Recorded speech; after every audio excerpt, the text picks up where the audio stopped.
तो दोस्तों स्वागत है आप सभी का करियर डिफाइनर यूट्यूब चैनल पे। और आज के इस धमाकेदार सेशन में हम लोग डिस्कस करने वाले हैं अपकमिंग आरआरबी पीओ और क्लर्क मेंस एग्जामिनेशन के लिए आने वाले दिनों में हमारी रणनीति यानी कि स्ट्रैटेजी कैसी रहनी चाहिए, जैसे आने वाले दिनों को हम प्रोडक्टिवली इस्तेमाल करके अपने इस एग्जामिनेशन में अपना बेस्ट दे सकें और इस एग्जामिनेशन में अपने सिलेक्शन के चांसेस को बढ़ा सकें।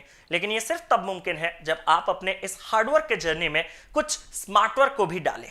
लेकिन उन स्मार्ट वर्क के टेक्निक्स को जानने के लिए मैं ये सारे के सारे पॉइंट्स को एक एक करके डिटेल में इस सेशन में एलैबोरेट करूंगा। तो प्लीज ये छोटा सा रिक्वेस्ट है, सेशन अगर स्टार्ट किए तो एंड तक जरूर से देखिएगा ताकि इस सेशन से आपको best out of best extract करके ले सकें।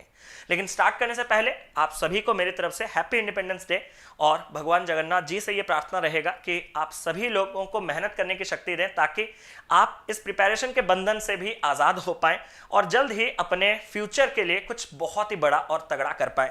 तो all the very best for your future, happy independence day. और स्टार्ट करते हैं आज के इस छोटे से सेशन को। जैसे कि मैंने यहाँ पे कहा है, नो योर पेपर। भाई आप किसी भी एग्जामिनेशन की बात कीजिए, SSC examination, railway examination, banking examination, banking में आईबीपीएस का, एसबीआई का, आरआरबी का, आपको अपने पेपर के बारे में आइडिया होना चाहिए। अगर आपको पेपर के बारे में आइडिया नहीं है तो आपको कोई भी गुमराह करके चला जाएगा।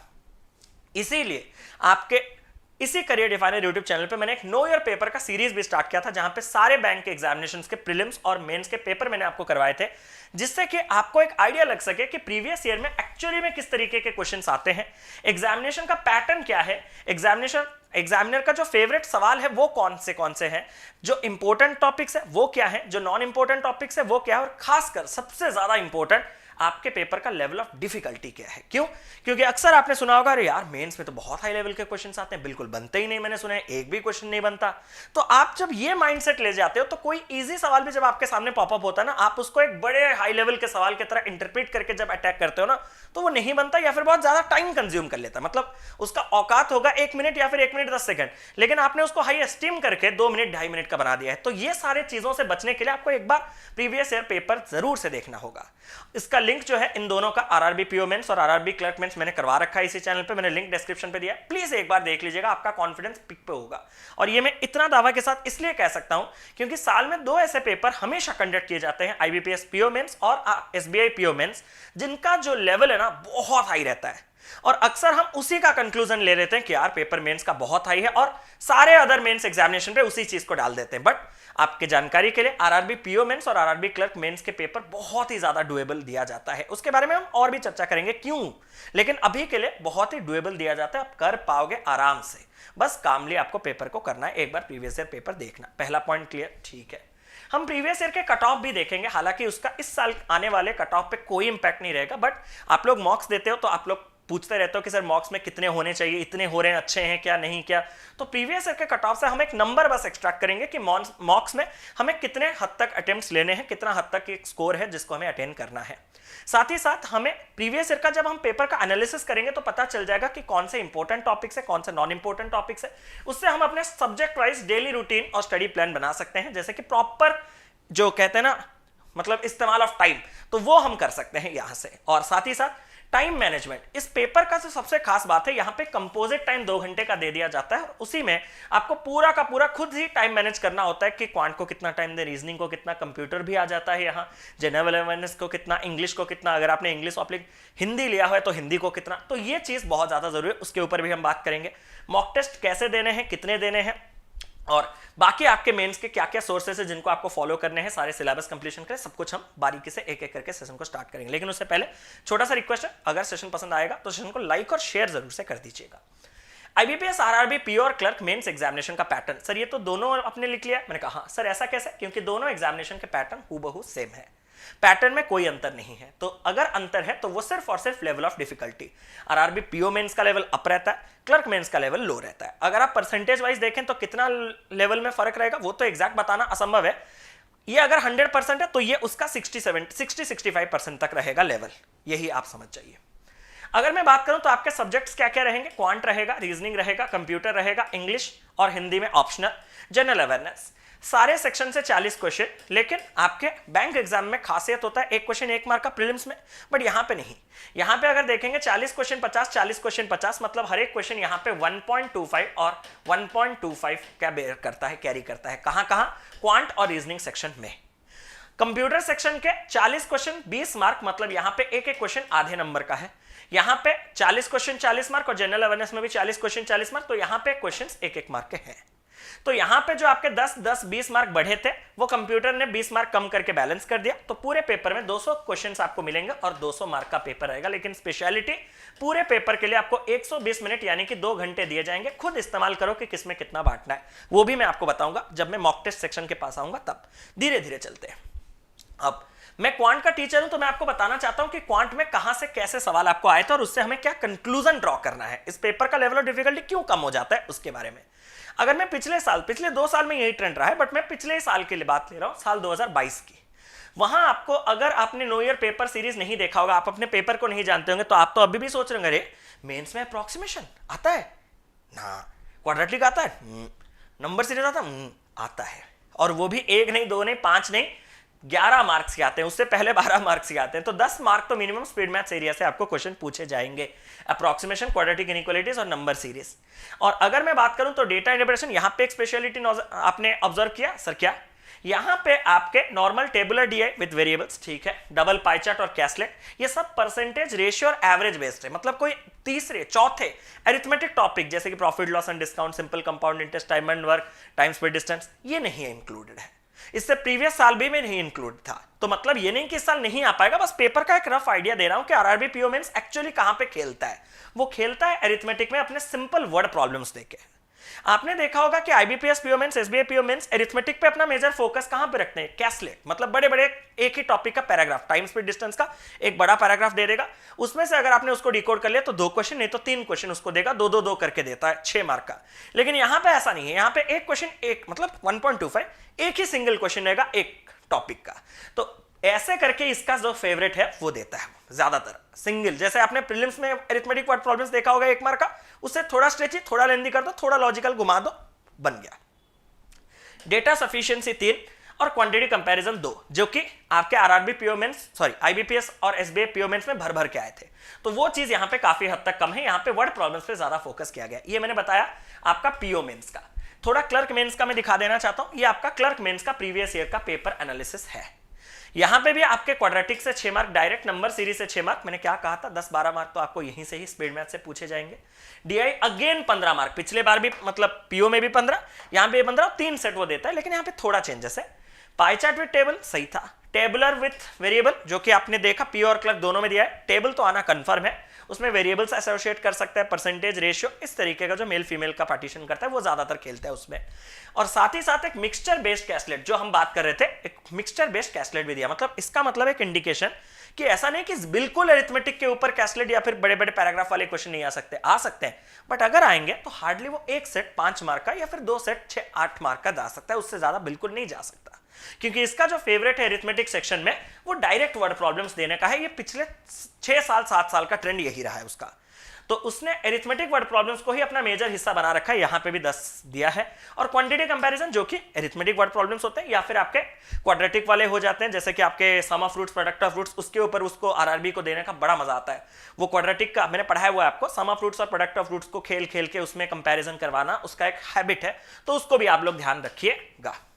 तो ये था पूरे 40 क्वेश्चन, जिससे कि आपको एक आइडिया लग गया रफ कि अगर अरिथमेटिक के क्वेश्चंस आते हैं तो नॉर्मल वर्ड प्रॉब्लम्स के आते हैं, अगर डीआई के आते हैं तो नॉर्मल परसेंटेज रेशियो और एवरेज बेस्ड आते हैं, और अगर अरिथमेटिक बेस्ड डीआई आए तो एक सेट का हार्डली मिलेगा।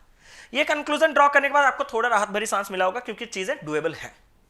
मैं आपके सामने से हट जा रहा हूं ताकि आप क्वांटिटेटिव एप्टीट्यूड का पूरा सिलेबस का स्क्रीनशॉट ले पाए और इसमें से एक भी चीज आपको नहीं छोड़ना है, आपको सारी चीजें कवर अप करने हैं। मैंने आपको इसी चैनल पे और साथ ही साथ अनअकैडमी प्लस पे सारी चीजें कवर अप करवा रखे हैं। अगर आप अभी से स्टार्ट करना चाहते हो तो अभी से इंपॉसिबल, स्टार्ट करके जाना।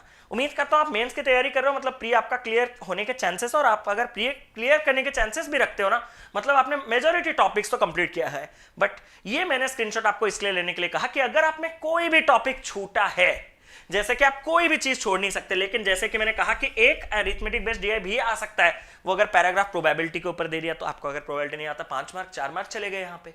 तो प्लीज कोई टॉपिक मत छोड़िएगा, क्योंकि यहाँ पे आपके जो क्वांट में बच्चे अटेम्प्ट्स लेते हैं ना 50 मार्क से 40 प्लस बच्चे लाते हैं, आपको पता है। तो ऐसा नहीं कि आप 20 में सेक्शनल कट ऑफ मार्क नहीं करेंगे, बट 40 और 20 आप उसको मैच कैसे करोगे ओवरऑल में, समझ रहे हो?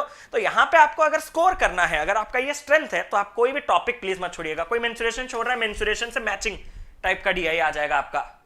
ऐसे वो फेवरेट देता है, आईबीपीएस का वो फेवरेट है, आपको पता है। तो ये सारे टॉपिक्स पढ़ने के लिए मैंने आपको ये स्क्रीनशॉट रखने के लिए कहा।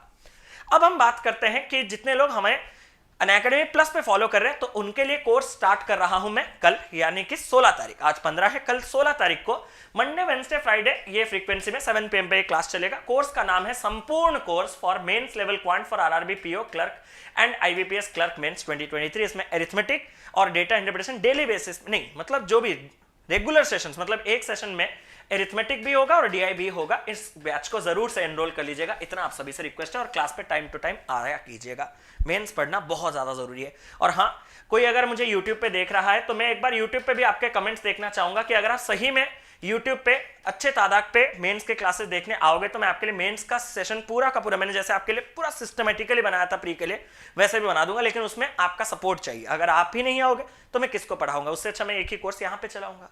तो वो चीज आप लोग ध्यान रखिएगा। ये आपके सामने पूरा का पूरा रीजनिंग का है, एक बार इसको देख लीजिए। अब रीजनिंग पे मैं आपको एक चीज कह देना चाहता हूं, स्क्रीनशॉट ले लिया होगा उम्मीद करता हूं, कि यहां पे आपके पास नॉर्मल डायरेक्शन नहीं तो coded, blood relation, inequality, normal जो सिलेबस है, सारे टाइप्स के कैटेगरीज के क्वेश्चंस यहां पे आ सकते हैं। इवन लॉजिकल रीजनिंग भी यहां पे आ सकता है, जैसे कि statement and assumption, statement and inference, cause and effect, course of action, strength of argument and statement and conclusion. ऐसे करके ये चीजें भी आप पढ़ना, क्योंकि हमें यहां पे भी देखने के लिए मिला है रीजनिंग में बच्चे 35-40 ऊपर लाते हैं। तो हम पीछे नहीं हटेंगे, तो इसलिए हम लॉजिकल रीजनिंग को भी, टॉपिक को भी कवर करेंगे। इसके लिए आप जिन भी एजुकेटर को आप रीजनिंग के लिए फॉलो कर रहे हैं, बस उनसे कंप्लीट सिलेबस कवर कीजिए। मेरा इतना आपसे रिक्वेस्ट है, ये सिलेबस दिखाने का मतलब। लेकिन अब मैं आपको थोड़ा गाइड करने वाला हूं कंप्यूटर के बारे में। ये स्क्रीनशॉट लीजिए, और स्क्रीनशॉट लेने के बाद मैं आपको कंप्यूटर के बारे में एक बार बता देना चाहता हूं। अगर आप आज से कंप्यूटर भी स्टार्ट ना करो, और अगर आप प्री का रिजल्ट आने के बाद भी स्टार्ट करो तो भी चलेगा। मैं कह रहा हूं, अपने पास्ट एक्सपीरियंस से पेपर्स मैंने क्लियर किए हुए हैं, इसीलिए तो मैं बस आपको यह सजेस्ट करूंगा कि अगर आपको पढ़ना है तो क्या पढ़ना है, ये सारे टॉपिक्स कैसे पढ़ना है। देखो, मैं तो आपको फर्स्ट प्रायोरिटी प्राइमरी कहूंगा कि आप जितने एमसीक्यूज से अपना प्रैक्टिस करेंगे ये पेपर में, उतना अच्छा है आपके लिए। क्योंकि बैंकिंग में जो कंप्यूटर आता है आरआरबी में, वो बड़े डायरेक्ट और रिपीटेड आते हैं, बड़े मतलब एक्सपेक्टेड आते हैं। तो मैं तो आपको कहूंगा कि प्राइमरी आप एमसीक्यू से ही प्रैक्टिस करें। बट बहुत से ऐसे बच्चे होते हैं ना जो डायरेक्ट एमसीक्यू से रट नहीं पाते। अगर आपका बैकग्राउंड कभी ना कभी कंप्यूटर पढ़ा होगा, तब तो आप आराम से रिकॉल करके करते करते लिंक करते करते एमसीक्यूज आपके दिमाग में रह जाएंगे, ऑप्शन देख के याद आ जाएंगे। बट अगर आपने कभी कंप्यूटर नहीं पढ़ा तो एक बार कंप्लीट कंप्यूटर का बेसिक्स पढ़ लीजिए। बेसिक के लिए मैं आपको सजेस्ट करूंगा, बेसिक हो या जो भी हो, आपका कंप्यूटर अवेयरनेस का पूरा बुक, फिजिकल बुक, अगर आपने अनअकैडमी का प्लस सब्सक्रिप्शन लिया है तो फिजिकल बुक होगा, उसी बुक से कंप्लीट कीजिए। आपको ये बेसिक्स भी मिल जाएंगे, चैप्टर वाइज एमसीक्यूज भी मिल जाएंगे। बट अगर आपके पास नहीं है तो आप फ्री में अगर मटेरियल्स देखना चाहते हैं तो बेसिक के लिए आपका ऑलीबोर्ड बोल्ट का एक मैगजीन है पीडीएफ, वो आप ऑनलाइन गूगल पे सर्च कर दीजिएगा कि कंप्यूटर मैगजीन ऑलीबोर्ड बोल्ट, तो वो आपको मिल जाएगा। वहां पे आपके सारे के सारे टॉपिक्स, जैसे कि पूरा मतलब टोपोलॉजी, बस topology, ring topology, star topology, पूरा सब कुछ टोपोलॉजी के बारे में मतलब डायग्राम के हिसाब से है, आपको एक आइडिया लग जाएगा। चैप्टर वाइज आपके कुछ क्वेश्चंस भी है, कम छोटा सा पीडीएफ है, वहां से आप सीख जाओगे। और एमसीक्यूज लगाने के लिए एक सर्च कर दीजिएगा RRB PO mains computer PDF, और ये जो अड्डा का आएगा वो अड्डा वाला ऐप, वो जो आपका है ना पीडीएफ, उसको डाउनलोड कर लीजिएगा। ये दोनों कंप्लीट कर लीजिए, आपके कंप्यूटर में अच्छे खासे मार्क आ जाएंगे। और ये मैं जानता हूं कि ये दोनों चीज आप प्री के रिजल्ट के बाद भी कंप्लीट कर सकते हो, इसीलिए मैंने ये कहा। तो मेरे ख्याल से आप एमसीक्यूज ये पीडीएफ से ज्यादा पढ़ना, मुझे तो अच्छा लगता था। अब आप अगर एजुकेटर को फॉलो कर रहे हैं तो जिन पर्टिकुलर एजुकेटर को आपने कंप्यूटर के लिए चुन रखा है, वो जो कह रहे हैं आप उसको उनके हिसाब से चलिए। अगर मैं बात करूं तो अब लेट हो चुका है दोस्तों इसको स्टार्ट करने के लिए। ये मैंने बार बार कहा हुआ था कि प्री के बाद आपको समय नहीं मिलेगा मेंस के लिए, तो आपको ये चीजें पहले से शुरू करके रखना था। कौन से चीजें? आपके जो जनरल अवेयरनेस मतलब करंट अफेयर्स वाले सेक्शन। मैं यहां पे आपको बस ये कहूंगा कि आप अपने प्राइमरी टॉपिक्स, जो आपके बर्निंग टॉपिक्स हैं, जिससे क्वेश्चन आपको डेफिनेटली मिलता है, करंट अफेयर्स पिछले 6 महीने का, ये आपको कवर अप करना है। कहां से मैं बताऊंगा, चिंता ना करो। इंपॉर्टेंट है international current affairs, sports abbreviations, ये सारे के सारे आपके इंपॉर्टेंट है प्राइमरी, इसको पहले कंप्लीट कीजिएगा, रिक्वेस्ट है। और ये जो 6 मंथ से आप बैकवर्ड डायरेक्शन में चलिएगा, जैसे कि ये आपका चल रहा है अगस्त, तो आप जुलाई, जून, मई, अप्रैल, फरवरी, ऐसे करके मार्च, फरवरी ऐसे करके जाइएगा पिछले 6 महीने के लिए, इतना बस आपसे रिक्वेस्ट है। और साथ ही साथ अगर मैं बात करूं तो हमारे बैंकिंग एंड फाइनेंशियल अवेयरनेस, इससे भी आपको क्वेश्चंस मिलते हैं, तो आपको करंट ये सारे टॉपिक्स को कवर अप करना है। यहां से अगर आप ध्यान से देखोगे, ये तो करंट इवेंट्स था, उसके बाद से आपके ये पूरा का पूरा स्टैटिक पार्ट है।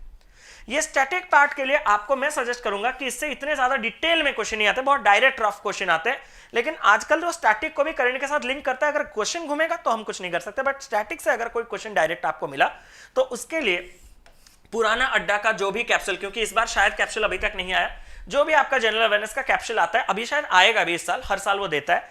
अगर आपके पास पुराना कैप्सूल है या फिर पुराना कैप्सूल नेट में भी अवेलेबल है, उसको डाउनलोड करोगे तो उसका जो स्टैटिक पार्ट है बैंकिंग अवेयरनेस वाला, जहां पे आरबीआई, मॉनिटरी पॉलिसी, ये सब जो चीजें हैं छोटे छोटे करके, उसको कवर अप कर लीजिएगा। कम नंबर ऑफ पेजेस, 10-15 पेजेस में वो पूरा का पूरा चीज के बारे में, बैंकिंग के बारे में आपको आइडिया मिल जाएगा कि क्या चलता है चीजें, क्या क्या चीजें हैं, मतलब कॉमर्शियल बिल्स क्या है, ट्रेजरी बिल्स क्या है, सब आइडिया आपको मिल जाएगा, सरफेसी क्या है, सरफेसी एक्ट क्या है, सब कुछ। तो वहां से वो पढ़ लीजिएगा। और ये चीजों को कवर अप करने के लिए मैं आपको सजेस्ट करूंगा कि आप या तो अफेयर्स क्लाउड का पीडीएफ फॉलो कर सकते हो, या तो आप ऑली बोर्ड का बोल्ड फॉलो कर सकते हो, ये दोनों में से किसी एक। अगर आप किसी पीडीएफ से नहीं पढ़ना चाहते, किसी एजुकेटर को ऑलरेडी फॉलो कर रहे हैं, भाई वो जो आपको मटेरियल प्रोवाइड कर रहे हैं उसको कंप्लीट कीजिए, उनके लेक्चर्स देखिए, आगे बढ़िए, मेरे बहकावे पे मत आइए। ये सिर्फ मैंने उनको गाइड किया जो पढ़ते नहीं है यूजुअली फ्रीक्वेंट बेस पे, जो पीडीएफ से प्रीफर करते हैं, तो उनको मैंने पीडीएफ के सोर्सेस बता दिए। अगर मैं बात करूं तो इंग्लिश और हिंदी में आपका ऑप्शनल है, तो सबसे पहला डाउट मैं आपका क्लियर कर देता हूं, दोनों स्क्रीनशॉट ले लीजिए। ये आपका हिंदी लैंग्वेज, ये आपका इंग्लिश लैंग्वेज का मतलब सिलेबस। देखो ये चीज आपको प्रॉपर्ली वही गाइड कर सकता है जिसने वाकई में हिंदी कभी पढ़ा हो। देखो मेरा हिंदी कभी लैंग्वेज है ही नहीं, मैं उड़ीसा से हूं, हिंदी में बोल ही सकता हूं सिर्फ, और उससे ज्यादा कुछ नहीं। पढ़ सकता हूं, जानता हूं, समझ सकता हूं, लेकिन उसके अंदर वाले चीजें जो उसके ग्रामेटिकल पार्ट्स हैं उसमें मेरा कोई आइडिया नहीं है। पेपर भी कैसा आता है मैंने आज तक हिंदी का नहीं देखा, तो मैं तो इसके बारे में आपको सजेशन नहीं दे रहा हूं। उसके लिए अगर आपको कोई डाउट है तो आप 3 साल कम से कम के प्रीवियस ईयर इंग्लिश और हिंदी दोनों के लगाइए, जहां आपको अपने परफॉर्मेंस सेटिस्फैक्टरी लगे, आप अपना डिसीजन खुद लीजिएगा। इसके लिए मैं आपसे माफी चाहता हूं, क्योंकि मुझे हिंदी के बारे में आइडिया नहीं है, तो मैं कैसे बता सकूं। एक चीज के बारे में पता नहीं है, दूसरे चीज के बारे में पता है, तो यही अच्छा है, ये बोलना मेरे लिए तो सही नहीं लगता। तो आप इसको थोड़ा देखिएगा, अपना है डिसीजन ये। और इंग्लिश के लिए तो अभी से और स्टार्ट नहीं, आपने ऑलरेडी पढ़ रखा होगा जिन भी एजुकेटर से, बस ये सिलेबस को कंप्लीट कीजिएगा। इन्हीं टाइप से क्वेश्चंस मिलते हैं, और आपके जो एजुकेटर जो भी आपको पढ़ाते हैं, वो जिस लेवल पे आपको पढ़ा रहे हैं ना, आरआरबी पीओ मेंस का जो इंग्लिश है वो नॉर्मल रहता है, वो उसी में आपका ऑलमोस्ट कवर हो जाएगा जिन भी एजुकेटर से आप पढ़ रहे हैं। तो बस मैं इस इंग्लिश और हिंदी के बारे में आपको ज्यादा नहीं कहूंगा, बस इतना ही कहूंगा, ठीक है। ये आपका हिंदी का ये है, पढ़ लीजिएगा, क्योंकि इंग्लिश और हिंदी में मेरा ज्यादा कमांड नहीं है, क्योंकि मैंने भी आरआरबी के जो एग्जामिनेशन क्लियर किए हैं, मेरे क्वांट और रीजनिंग के बलबूते पे क्लियर होता है। इन सब से मैं बस सेक्शनल कट ऑफ क्लियर करता हूं, और उन दोनों से मेजोरिटी मार्क लाता हूं। क्यों, कैसे, मैं आपको अब उस बारे में बताना चाहता हूं। ये है हमारा प्रीवियस ईयर का कट ऑफ, मैं आपको आइडिया दे रहा हूं। ये जो कट ऑफ आप देख पा रहे हैं अपने स्टेट के, आप अनरिजर्व कैटेगरी को देख रहे होंगे ऐसे करके।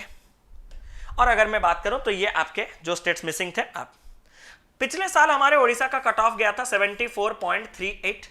अगर मैं उसके प्रीवियस साल की बात करूं, साल 2021, तो साल 2021 का आप अपना स्टेट का देख पा रहे होंगे कट ऑफ, और यहां पे आप अपने स्टेट का कट ऑफ देख पा रहे होंगे। ओडिशा का अगेन यहां पे 81.88, ये साल 2021 का है। तो 80, 81, 80s के हाउस में सारे के सारे कट ऑफ्स आपको दिख रहे हैं, बस नंबर्स के लिए कि 80s के रेंज में तो आपको टच करना ही करना है, मैक्सिमम आपको 80s, 90 भी गया है, ऐसा नहीं कि 80s के घर में। आपको जो बेसिक टारगेट लेके चलना है आपके मॉक्स में, देखो 97.5 भी हो सकता है, वैकेंसीज कम हो, तो ये बहुत सी चीजें हैं, ये मैं प्रेडिक्ट नहीं कर रहा, मैंने बस आपको ये कहा कि मैं कैसे पेपर क्लियर करता हूं। अगर हमारे स्टेट में 75 का कट ऑफ है, और अगर मैं अपने क्वांट और रीजनिंग का सेक्शन ऑलमोस्ट फुल अटेम्प्ट कर देता हूं, जैसे कि मैं कर सकता हूं, क्योंकि आपने देखा है मैंने किस स्पीड से क्वेश्चन आपके सामने सॉल्व किया हुआ है, इन्हीं दोनों सेक्शन से अचीवेबल, मैं आपको कह रहा हूं आज के डेट में इन दोनों सेक्शंस में 35 plus is easily achievable. But इससे ये मत सोचिएगा कि वो 35 इंग्लिश तो मेरा अच्छा है, वो 35 ये तो मेरा अच्छा है। 35 करने के लिए आपने एक्स्ट्रा टाइम भी लिया है, बाकी सारे टाइम में आपके कम हो गए, तो उनमें डिसेंट स्कोर और इसमें ज्यादा स्कोर। आप समझे इस पॉइंट को, मैं इस तरीके से आरआरबी के एग्जाम्स क्लियर करता हूं, यही मेरे राज है, यही है स्मार्ट वर्क। तो आप अपने स्ट्रेंथ पे काम करना चालू कीजिए, क्योंकि टाइम जो है वो आपका है। हालांकि सेक्शनल कट ऑफ आपको सारे पेपर्स के क्लियर करने होते हैं, सारे सब्जेक्ट्स के, बट मेजोरिटी टाइम जो है, जैसे कि मैं अपना पूरे का पूरा पेपर मेजोरिटी पूरा का पूरा 1 घंटा आराम से दे देता था, क्वांट रीजनिंग को 35 बना देता था। अब 70 अगर वहां, बाकी अगर आपके 1 घंटे में जो बाकी इंग्लिश से पढ़ो, थोड़ा ये से थोड़ा इससे थोड़ा ऐसे बटर लो, तो 100 तो है, हो ही जाएंगे। तो वही मैंने आपसे कहा, लेकिन उसके लिए पढ़ना होता है। 100 हो ही जाएंगे बोल सिर्फ वही सकता है जिसने सही में मतलब अच्छे से पढ़ा होगा। जैसे कि मेरा क्वांट रीजनिंग स्ट्रेंथ है, मैं बार बार आपको कह रहा हूं, और मेरा ये स्ट्रेंथ कैसे, इतने साल का तपस्या यार। आप तो अभी तैयारी कर रहे हो 1 साल 2 साल, हार्डली 3 साल, हम तो 6 साल 7 साल। तो कंपेयर उस बेसिस पे कभी मत कीजिएगा, ठीक है। अब हम सीधा चलते, मैंने आपको दिखा दिया। तो मॉक्स में एक एक्सपेक्टेड नंबर आप ये मान के चल सकते हो। और हाँ, सेक्शनल कट ऑफ के बारे में एक बार आपको आइडिया दे देता हूं। पिछले साल का जो सेक्शनल कट ऑफ है आरआरबी पीओ मेंस का, वो आपका लगभग आपके जनरल कैटेगरी में रीजनिंग के लिए गया है 18.5, और क्वांट के लिए गया है आपका 8.5, हिंदी के लिए गया है 13.5, और इंग्लिश के लिए गया है 9.5, जनरल अवेयरनेस 2.5। मतलब जितना भी पढ़ो ये चीजें अनप्रेडिक्टेबल मतलब पूरा होते हैं। कंप्यूटर नॉलेज से 6 मार्क। ये आपका सिंगल डिजिट में कट ऑफ आपके यूजुअली रह रहे हैं। क्वांट और रीजनिंग, अब अगेन इसके कट ऑफ बढ़ने के रीजन आपको पता होगा। क्वांट थोड़ा हाई था, उसका कट ऑफ थोड़ा कम है। रीजनिंग क्योंकि बच्चे कर दे रहे हैं, 25 सारे बच्चे बना के आते हैं, तो 18.5 कट ऑफ जा सकता है। तो इन दोनों पे आप मेजोरिटी मार्क्स पे फोकस कीजिएगा। बाकी सब सेक्शनल कट ऑफ क्लियर करने के लिए एक सिंगल डिजिट पार करके भी आप पेपर को क्लियर कर सकते हो। लेकिन उससे पहले मेरे ख्याल से विजिबल है क्लियरली, आप अपने स्टेट का थोड़ा क्लरिकल मेंस का देख लीजिए, ठीक है। मैं एक एक करके आपके सामने से हट रहा हूं। थोड़ा क्लरिकल मेंस में आपने क्या नंबर्स देखे वो जरा देख लीजिए। और ये सारे नंबर्स जो लिखे हुए हैं ना, वो सब आउट ऑफ 100 है, मतलब आउट ऑफ 200 जो नंबर्स आपने मिनिमम कट ऑफ देखा होगा उसका डबल कर दीजिएगा। फॉर एग्जांपल कहीं पे आपको एक 64.85 दिख रहा है, वो एक्चुअली में उसका डबल यानी कि 128.9 उस टाइप का है, ठीक है। वो चीज ध्यान रखिएगा। ये आपका साल 2021 का है। अनरिजर्व जो 62, 50, 60, 62 ये सब दिख रहा है ना, ये आउट ऑफ 100 है दोस्त। मतलब इसका डबल कर दोगे तो 200, तो लगभग आप हर एक जगह देख पा रहे होंगे। तो 60 अगर है तो 120, 130 नंबर तो आपको आरआरबी क्लरिकल मॉक्स में टारगेट करके रखने होंगे। 130 यहां और वहां कम से कम 90, 90 और 130 का टारगेट जब आप लेके चलोगे, इसको थोड़ा और पुश करें, 140 कर दें, थोड़ा उसमें बढ़ा, तो 90, 140 का टारगेट जब आप इन दोनों में लेके चलोगे ना, तो आप रियल एग्जामिनेशन में एक अच्छा, बहुत अच्छा स्कोर कर पाओगे। तो ये पुश करना आपका काम है। तो मैंने आपको नंबर्स के बारे में आइडिया दे दिया। अब मॉक टेस्ट कैसे दे रहे हैं, क्या करने हैं, उसके बारे में। मॉक टेस्ट के नंबर से कभी कोई फर्क नहीं पड़ता। अगर आप देना चाहते हो तो वीकली मिनिमम 3 मॉक्स, क्योंकि अभी आपका पूरा फोकस मेंस पे है, प्री पे तो नहीं। तो वीकली 3 मॉक्स, हर अल्टरनेट डे पे एक। ये आपको कम लगेगा, आपको लगेगा अरे डेली एक एक दे दूं क्या। आप एजुकेटर्स के वीडियो देखोगे, करंट अफेयर्स पढ़ोगे, कंप्यूटर पढ़ोगे, इसके साथ डेली एक दोगे। एनालिसिस कब करोगे, क्योंकि मेन चीज जो है वो है मॉक्स का एनालिसिस। एंड साथ ही साथ सर मैं दे दूंगा ना। मैंने कहा कैसे सर, मैं ना सबमिट कर दूंगा, मैं मॉक सबमिट कर दूंगा, उसके बाद बैठ के करूंगा, एक दिन में एक मॉक, बढ़िया। कोई फायदा नहीं है, नो बेनिफिट एट ऑल। आपको मॉक्स बिल्कुल भी सबमिट करके नहीं देना, क्योंकि ये पेपर गेम खेल लेगा। कंपोजिट टाइम है भाई। आप जब टाइम मैनेजमेंट के साथ खुद को कंफर्टेबल नहीं करोगे इतने दिन में, तो पेपर के दिन खाली क्वांट करोगे, खुश होके बोलेगे दोस्त को, अरे यार आज क्या पेपर था। मैंने कहा क्या, क्वांट मैंने 50 कर दिया। वो भी बोलेगा भाई क्वांट 50, हाँ। रीजनिंग 50, भाई कैसे आप, अरे रुक, मैंने तो बाकी सेक्शन किए नहीं, ये तो 100 क्वेश्चन कर दिए, मुझे लगा 100 का टफ है, पार हो जाएगा। बस 2 घंटे दे दिया, 60-60 मिनट, 50-50 तो कोई भी कर लेगा। तो आपको सारे टाइम प्रॉपरली मैनेज करने आने चाहिए, क्योंकि वो कैरिड अवे कर देगा। क्योंकि जब आप पेपर दोगे ना तो क्वेश्चन बनने लगेंगे, डुएबल पेपर है, तो आप कैरिड अवे हो जाओगे, उसके साथ फ्लो में चले जाओगे। तो उस चीज का गलती ना हो, आप पहले से खुद को ट्रेन करके रखोगे। जैसे 10th क्लास में हम लोग टाइम दे के क्वेश्चन सॉल्व करते थे ना, क्योंकि वहां पे भी कंपोजिट टाइम था। हम 6 मार्क के क्वेश्चन अच्छे से प्यार से लिखते थे। हमें कॉन्सेप्ट सब मालूम है, लेकिन खूबसूरत तरीके से लिखते टाइम चला जाता था, इसलिए हम घड़ी रख के करते थे। वही चीज यहां पे होता है, आप कैरिड अवे ना हो जाओ, इसलिए टाइम मैनेजमेंट के लिए मैं आपको अपना खुद का पर्सनल स्ट्रेटेजी दे रहा हूं। मेरे ये 2 सब्जेक्ट स्ट्रेंथ है, और इस पेपर को क्लियर करने के लिए दोनों का स्ट्रेंथ होना भी जरूरी है, क्योंकि यहीं से आप ज्यादा मार्क्स पुश कर सकते हो। और अगर आपका इंग्लिश, मैं तो हिंदी के बारे में जानता नहीं हूं टू बी ऑनेस्ट, अगर आपका इंग्लिश एवरेज है, अगर आपका इंग्लिश बहुत अच्छा है, तो मैं ये स्टेटमेंट वापस ले रहा हूं, आप इनके किसी एक के सहारे से भी पेपर क्लियर कर सकते हो। मेरा इंग्लिश डिसेंट से कम था, एवरेज था, तो मैंने अपना पूरा का पूरा भार इन दोनों के कंधों पे रख दिया। 25 मिनट्स मैं शार्प इनको देता हूं और अपना मेजॉरिटी अटेंड यहां से करने की पूरी कोशिश करता हूं। फिर अगर मैं बात करूं तो ये सीक्वेंस पूरा ध्यान रखिएगा, फिर हम कंप्यूटर पे आएंगे और अपना 10 मिनट कीमती देंगे। इन दोनों के बाद ही कंप्यूटर। क्यों कंप्यूटर पहले क्यों नहीं? सर मैंने सुना जीए पहले कर दूं। इसलिए क्योंकि जीए का क्वेश्चन प्रेडिक्टेड नहीं होता, बहुत ही अनप्रेडिक्टेबल होता है। अगर आपने जनरल अवेयरनेस का सेक्शन खोल दिया, जो कि आप ही के हाथ में, आप क्या खोलोगे? अगर वो खुद खुलता तो बात अलग है, आप खुद खोल ले हो और पहले 10-12 क्वेश्चन आपको कुछ नहीं आते। आप समझ रहे हो आपका माइंडसेट, क्योंकि अनप्रेडिक्टेड है। उसके बाद अगर मैं बात करूं कि चलो, क्योंकि 2.5 कट ऑफ गया था, आपको पता है 2.5, उस 2.5 वाले कट ऑफ के पेपर में आपने अगर जनरल अवेयरनेस पहले खोला होता, आपको कितना आता? 4, 5, 6, 10। बट आपको अगर 10 आ रहा है, मतलब आपने उस रेट से तैयारी किया होगा, क्योंकि 2.5 कट ऑफ वाले पेपर में 10 मतलब आप ब्रिलियंट हो। आपने उस हद तक तैयारी किया था। जब आप उस हद तक तैयारी किए थे, कि आपका एक्सपेक्टेशन उस हद तक नहीं होगा कि इस पेपर में तो 30 कर ही लूंगा, जनरल अवेयरनेस इतना पढ़ा हूं। और जब वो नंबर, वो आंकड़ा कम हो जाएगा, तो बाकी पेपर में आपका धज्जियां उड़ना मैंडेटरी है। बट क्वांट और रीजनिंग जितने भी अनएक्सपेक्टेड हो, ये कॉन्सेप्ट बेस्ड होते हैं। अगर आपको कॉन्सेप्ट मालूम है तो कर पाओगे, अगर नहीं तो नहीं। लेकिन ये रटा बेस्ड होना चाहिए, दिमाग में होना चाहिए। तो मैं इसीलिए रिस्क लेने के लिए नहीं कहूंगा इन दोनों को पहले, बाकी सब अनप्रेडिक्टेबल होते हैं। इंग्लिश स्टार्टिंग से करना अच्छी बात मुझे नहीं लगता, क्योंकि मेरा वीकनेस है। आप अगर स्ट्रेंथ है, आप इंग्लिश स्टार्ट कर सकते हो, बट मैं अपना 25-25 यहां देता हूं। दोनों 50 मिनट के बाद दिमाग पूरा पजल्ड अप हो गया होगा, क्योंकि इन दोनों सेक्शन मतलब दिमाग खर्चा करने वाला सेक्शन। फिर आ जाओ अपने प्रेशर रिलीज करने के लिए कंप्यूटर नॉलेज, डायरेक्ट क्वेश्चन। मैंने सिर्फ 10 मिनट दिया, 40 क्वेश्चन। आपको यकीन नहीं होगा, बट अगर आपका स्पीच रेट फास्ट होगा ना, ऐसे क्वेश्चन करो, क्योंकि बड़ा डायरेक्ट आपको सारे क्वेश्चन देखने टाइप का लगा, यार ये तो पढ़ेला लग रहा है, देखेला सुनने लग रहा है, सब ऐसा टाइप का आएगा। प्रेडिक्टेड आता है आरआरबी एग्जाम में कंप्यूटर। फिर दिमाग थोड़ा शांत होने के बाद थोड़ा दिमाग खर्चा करने वाला चीज, इसमें खर्चा करने वाला कोई चीज नहीं है। आता है तो आता है, नहीं तो नहीं। खर्चा करने के लिए अब मेरे पास बचा होता है इंग्लिश, जहां पे मैं सारे ऑप्शंस को एलिमिनेट करूंगा। आप भी मेरे कैटेगरी का अगर हो तो रिलेट कर पाओगे। मैं ये ऑप्शन सुनूंगा 3 बार पढ़ के, अच्छा नहीं लग रहा, ये एरर। तो आपको थोड़ा समय चाहिए और थोड़ा पेशेंस चाहिए, अगर आप उस कैटेगरी को हो तो, ठीक है। Sorry for my words, but still मैं हूं, मैं इसलिए मैं खुद को कह रहा हूं। तो यहां से अगर मैं बात करूं तो यहां पे मैं अपना 20 मिनट्स डिवोट करूंगा, जितना मार्क्स आए। और फिर यहां से मुझे तो 15 मिनट, क्योंकि इसके क्वेश्चन क्या है, ये भी वही है। 40 क्वेश्चन आता है तो आता है, नहीं तो नहीं। लेकिन इसका क्वेश्चन थोड़ा लेंथ बड़ा रहता है। मतलब वो एक डेली मांगने के लिए वो पूरा 4 लाइन लिखेगा, आपको फिर पता चलेगा अरे डेली की बात कर रहा है क्या, वही है उसका। तो इसके लिए क्वेश्चन पढ़ना होता है। तो इसमें अगर आपको 10 और 15 सफिशिएंट नहीं लग रहे, तो एक्स्ट्रा और 5 मिनट में इसमें दे रहा हूं। अब 50 और ये आपके पास 10, 60, 80 और ये 20 कर दो आप 100। आपके पास पूरे के पूरे 100 मिनट यूटिलाइज हो चुके हैं। हाँ, अब आपके पास जो 20 मिनट है वो बफर टाइम, जैसे मैंने आपको प्री में इस्तेमाल करने के लिए कहा था, उसको इस्तेमाल करना। अगर किसी ने आपने मार्क फॉर रिव्यू किया है, उसके पास जाओ। किस सेक्शन में कम अटेम्प्ट हुए हैं, उस सेक्शन के पास जाओ।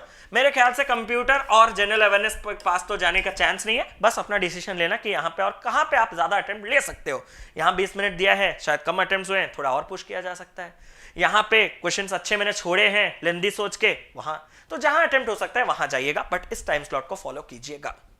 अब अदर सोर्सेस, अब अदर सोर्सेस पे मैं आपको एक चीज कहना चाहता हूं कि आपको mock test is the best source. ये मैं आपको पहले कह रहा हूं, सबसे इंपॉर्टेंट, क्योंकि मॉक टेस्ट दोगे तो नए किस्म के क्वेश्चंस का सामना और टाइम मैनेजमेंट, एनालिसिस, दिमाग खर्चा सब प्रॉपर होगा और आप रेडी होगे, एग्जाम रेडी। और सेकंड सोर्स होगा, मैं आपसे सजेस्ट करूंगा वीडियो लेक्चर्स।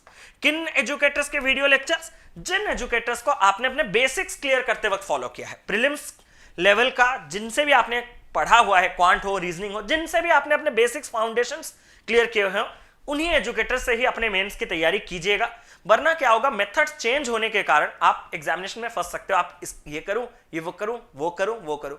इसीलिए ऑप्शन ज्यादा, एवरीथिंग एक्सेस इज बैड। हमारे पास ऑप्शन ज्यादा होने के कारण हम ज्यादा डिस्ट्रैक्टेड रहते हैं और ज्यादा एफिशिएंट नहीं हो पाते हैं।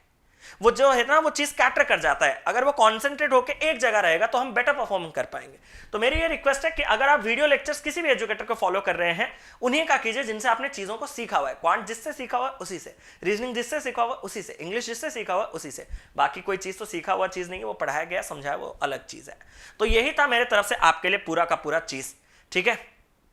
तो एग्जाम पैटर्न ये मैंने और एक बार रखा था ताकि यहाँ पे अगर जगह ना हो। तो टाइम मैनेजमेंट वगैरह मैंने सब कुछ आपको बता दिया है। बस इतना मैं आपको इसलिए कह पा रहा हूं क्योंकि मेरा नाम कौशिक वांदे, इसलिए नहीं, बल्कि इन एग्जामिनेशन जिनके आप तैयारी कर रहे हो रीजनल रूरल बैंक्स, वहां पे ऑलरेडी मैंने 1.5 ईयर्स काम किया हुआ है, तो इस एग्जामिनेशन के लिए मैं आपको प्रॉपरली गाइड कर सकता हूं। और इस करियर डिफाइनर यूट्यूब चैनल के साथ मैं आपको अनअकैडमी में भी one of the top quant educators में मिल जाऊंगा, और वहां आप मुझे फॉलो कर सकते हैं। ये मेरा अनअकैडमी का प्रोफाइल है। इस साल के लिए अगर आप लॉन्ग टर्म बैंक एग्जाम्स की तैयारी करना चाहते हो, आईबीपीएस पीओ एसबीआई पीओ, तो मैंने जगरनॉट कोर्स जो है वो पूरा का पूरा प्री से लेके मेंस तक, बेसिक से लेके एडवांस तक सब कुछ कवर अप किया हुआ है। आप उस कोर्स को फॉलो कर सकते हैं। अगर आप स्पीड से जूझ रहे हैं तो गति कोर्स को जरूर से एनरोल कीजिएगा। दोपहर 12 बजे हर एक एरिथमेटिक टॉपिक्स को मैं 2-2 घंटे के पोल के साथ क्वेश्चंस करवा रहा हूं, नए पैटर्न, लेटेस्ट फ्रेश क्वेश्चंस। और साथ ही साथ अगर आप मुझे मेंस के लिए फॉलो करना चाहते हैं तो संपूर्ण कोर्स आपका मंडे, वेडनेसडे, फ्राइडे 7 PM पे चलता है, जहां पे आपके सारे एरिथमेटिक और डीआई के क्वेश्चन सॉल्व करवाए जाएंगे एग्जामिनेशन से पहले। तो अगर आप प्लस का सब्सक्रिप्शन लेना चाहते हैं तो आप रेफरल कोड जो है वो परचेस करते वक्त CD लाइव लगा सकते हैं। CD stands for career definer followed by live. इससे आपको आपका मैक्सिमम पॉसिबल डिस्काउंट मिल जाएगा, और ये क्रेडिट पॉइंट्स है, इनको रिडीम करने से आपको और मैक्सिमम डिस्काउंट मिल जाएगा। और हाँ, हमारे सारे क्लासेस के जो PDF है वो आपको करियर डिफाइनर ऐप, जो कि गूगल प्ले स्टोर में अवेलेबल है, वहां मिल जाएगा। तो गूगल प्ले स्टोर से अपना ऐप इंस्टॉल कर लीजिएगा और उसके फ्री मटेरियल सेक्शन पे सारे PDF का एक्सेस आप ले लीजिएगा। तो इसी के साथ सेशन को एंड करता हूं। Again happy independence day to all. Session पसंद आया होगा तो एक बार जम के लाइक और शेयर कर दीजिएगा, और कोई भी क्वेरी है तो कमेंट बॉक्स में ड्रॉप कर दीजिएगा। I would love to help you all. Love you all. Tata bye bye, take care, God bless you, have a nice day, thank you so much.